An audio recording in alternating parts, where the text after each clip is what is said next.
Assalamu alaikum warahmatullahi wabarakatuh. I am here with another video about algebraic expressions. आप लोगों की बहुत demand थी कि मैं आप लोगों को अलजेब्रा पढ़ाऊँ, तो अलजेब्रा मैंने काफ़ी सारी वीडियोस बनाई हैं, वो आप मेरी प्रीवियस वीडियो ज़रूर देखिएगा ताकि आप लोगों की अलजेब्रा की बेसिक्स क्लियर हो जाएं। और अब जो ज़्यादा प्रॉब्लम्स आती है बच्चों को वो इन्हें ऐड करने में आ रही होती है।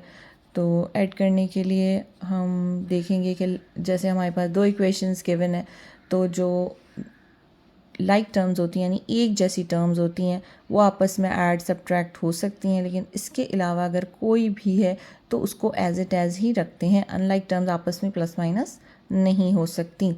ठीक, ये हो गया 5t, ये +1, ये है पहली इक्वेशन। 7t + 1 है सेकेंड इक्वेशन। दोनों इक्वेशन को हमने इस तरह से लिखना है कि लाइक टर्म्स ऊपर नीचे करके लिख दी। ठीक है, लाइक टर्म्स हमने ऊपर नीचे लिख दी उनकी एज इट एज साइन के साथ। अब यहाँ पर अगर कोई अनलाइक टर्म्स होती तो वो हम लिख देते, लेकिन उसको एज इट एज हमने कॉपी डाउन नहीं करना था क्योंकि वो सॉल्व नहीं होती। ठीक, अब हमने इसको सॉल्व किया। यहाँ पर हम इसको सॉल्व करेंगे। मैं पहले भी बता चुकी हूँ कि जब ये हमारे पास जो एक्सप्रेशंस हैं ये सेम होते हैं तो हम इसको ऐड किस तरह से करते हैं कि इन दोनों को हम ऐड कर देते हैं। तो दैन 7 + 5 12 और t हमने as it as copy down कर लिया। ये हमारे पास सॉल्व हो गया। अब इसको करना है 1 + 1 2। ठीक है, बस ये हमारे पास आंसर आ गया, सिंपल। नेक्स्ट देख लीजिए। अब हमारे पास यहाँ जितने भी दे दें, यहाँ पे तो इन्होंने 4 टर्म्स दिए हुए हैं। अगर 7 8 10 वट जितने भी टर्म्स हमारे पास आ जाएँ, जितने भी नंबर्स हमारे पास आ जाएँ, सेम जो मैंने अभी आपको यहाँ पर सोल्यूशन किया है इसी मेथड से आपको हमेशा आपने इसे सॉल्व करना है।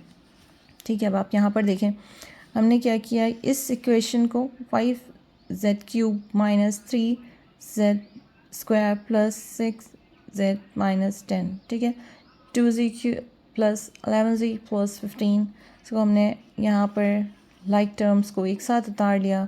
ठीक है, ये देखें लाइक टर्म्स को हमने साथ उतारा है। यहाँ वाली टर्म इसके पास मौजूद नहीं थी, इसको हमने एम्प्टी छोड़ दिया। ठीक, अब हम इसको सॉल्व कर लेंगे। ये दोनों आपस में सॉल्व हो गई। प्लस माइनस माइनस 5 का साइन यूज़ करके हमने इसको सब्ट्रैक्ट किया, तो यहाँ पे प्लस लगा। -3z³ - 3z² as it as डाल देना, लाइक टर्म है। Plus plus plus 6 + 11 17z 10 -10 + 15 minus plus minus, then 15 - 10 = 5. And we are going to use this sign because this number is bigger than this. ये हमारे पास answer हो गया, simple. और अब next पे देख लेते हैं। यहाँ पर भी हमने इस तरह ही किया हुआ है। ये हमारे पास दो इक्वेशंस हैं, इसमें लाइक टर्म्स को एक साथ ही लिख दिया। ठीक है, और जो अनलाइक टर्म्स थी उनको वैसे ही छोड़ देना है। ठीक है, यहाँ पे ये लाइक टर्म्स हमने तीनों लिखी, इनको हमने वैसे ही सॉल्व करना है कि 3 + 2 + 5। यहाँ पे हमने लिख दिया इसका आंसर p है, तो मीन्स कि यहाँ पे 1 है और यहाँ पर 1 है, तो प्लस माइनस माइनस, तो हमें पता है कि ये और ये आपस में कैंसिल हो जाएंगे, तो हमारे पास बचा 4b। और ये है 3c + 5c + 2c, ये हो गया हमारे पास 10c। तो हमारे पास आंसर आ गया 10a + 4b + 2c। ठीक है, उम्मीद है कि आप लोगों को समझ में आ गया होगा।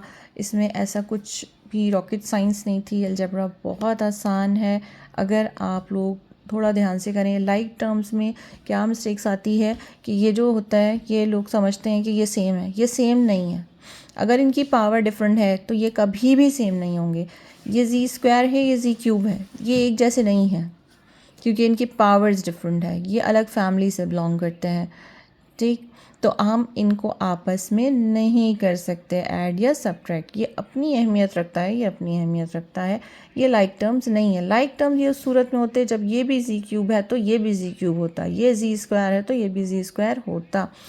इनकी शक्लें बिल्कुल सेम टू सेम होनी चाहिए लाइक टर्म्स होने के लिए।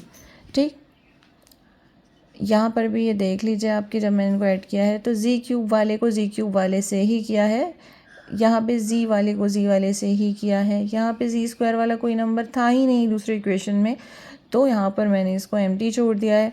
जब जो नंबर्स थे यहाँ पर उन नंबर्स को सिंपली यहाँ पर कर दिया है। ये लाइक टर्म्स थी, एक जैसी थी। ठीक है, तो हमें ये चीज़ समझ में आ गई होगी। मुझे उम्मीद है कि आप सब को ये बहुत अच्छी तरह समझ में आ गया होगा। स्टूडेंट्स, अगर आप लोगों को कुछ भी इसमें नहीं समझ आ रहा हो, कोई बात समझ नहीं आ रही हो, कहीं पर भी कोई कन्फ्यूजन हो, आप लोग कमेंट में पूछ लीजिएगा, मैं दोबारा उसको एक्सप्लेन कर दूँगी। ठीक, अच्छा, अब आपको यहाँ तक मैं बता चुकी हूँ। इंशाल्लाह नेक्स्ट वीडियो में मैं थोड़ा और एक्सप्लेन करूँगी, और मुझे उम्मीद है कि आप लोगों को बहुत अच्छा समझ में आ रहा होगा। अगर आप लोगों को मेरा समझाया हुआ समझ आता है तो आप लोगों की एप्रिसिएशन चाहिए। चैनल को सब्सक्राइब कीजिएगा, वीडियो को लाइक कीजिएगा। Thank you so much. अस्सलाम वालेकुम।